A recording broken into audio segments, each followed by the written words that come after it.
Hello, good afternoon guys. This is Tito Eli once again guys. Ani ako karon sa Fort Santiago, Cota area sa Uzami City guys. Ako ang ihulagway kaninyo ang sitwasyon diri karon sa Cota area, Uzami City. Muna siya usa sa mga karaan nga mga infrastructure panahon pag siya sa Katsila guys, ang Fort Santiago of Uzami City. Doon na po siya Port Santiago sa Manila guys. Ikaduha na ni ang Port Santiago sa Uzami. Tapos Port Santiago ang Uzami City guys. Ang Cota area guys. Muna itong sitwasyon diri karon kay hakin kapon guys. Sa taon na to ug daghan bang mga tao karon. Hi Duterte. Friend biata.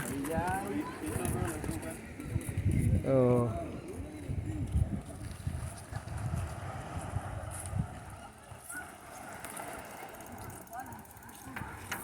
Ang mga estudyante karon guys diri sila nagpahangin guys sa Cota area.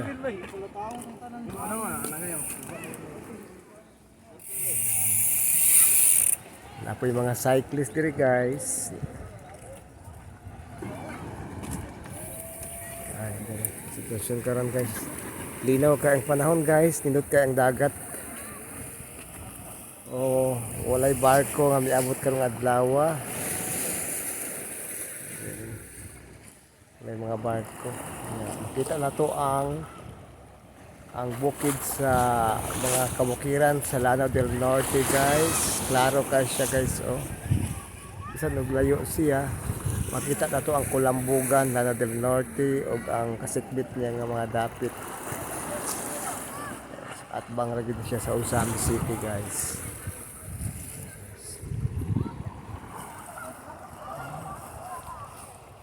Guys, ato sa unahan guys, daghan nga ligo dito guys.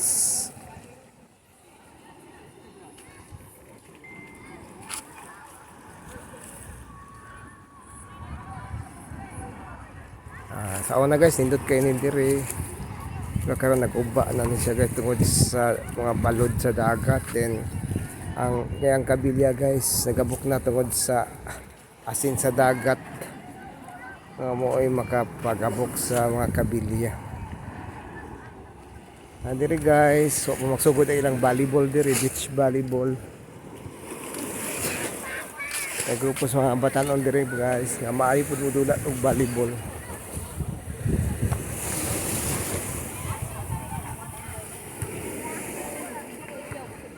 Na diri ang opisina sa Philippine Coast Guard.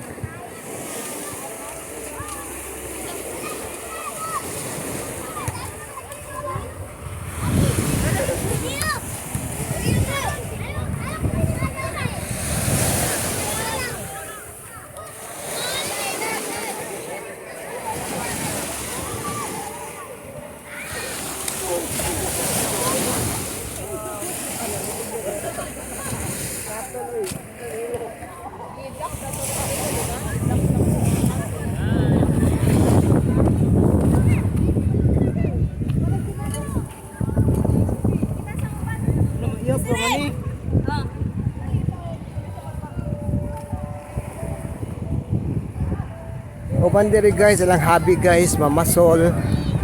O magkasudan po sila guys, kung daghan sila kuha guys. Depende sa panahon, ay mga panahon nga daghan sila kuha nga isda.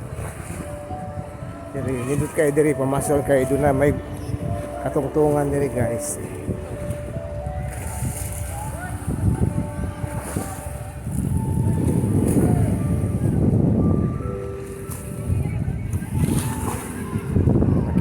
Guys, nga nindot kayo ang sitwasyon diri.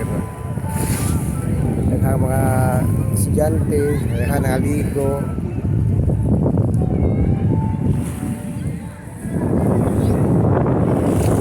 Mayang panahon. Okay guys, uni siya sa usa sa mga ginadayo nga dapat diri sa Uzamis guys, ang karaan nga Cota Beach Resort, beach diri guys for sa karon usa ni sa mga karaan diri nga dayo sa mga tao diri sa Kuta area sa Dakbayan sa Uzamis.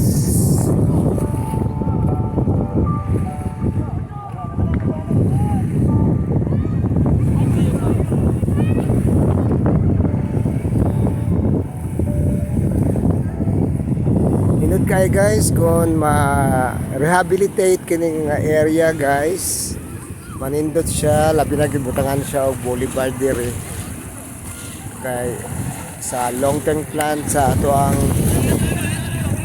LGU.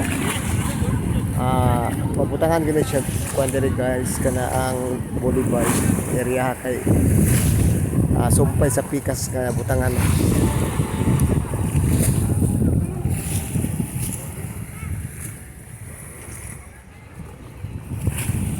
Kita ang tibuok nga sa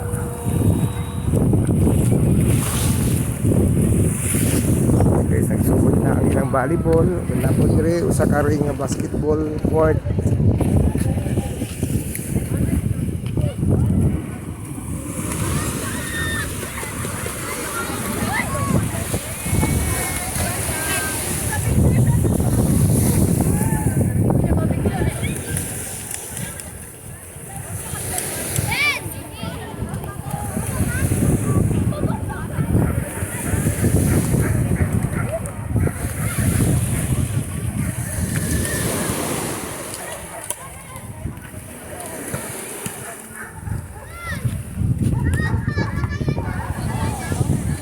Guys, as of now guys, kandila sa ako ay kadalit kaninyong tanan ng akong mga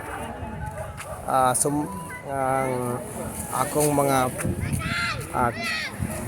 followers diri sa ato ang channel. Okay guys, salamat guys and good afternoon once again guys. God bless you.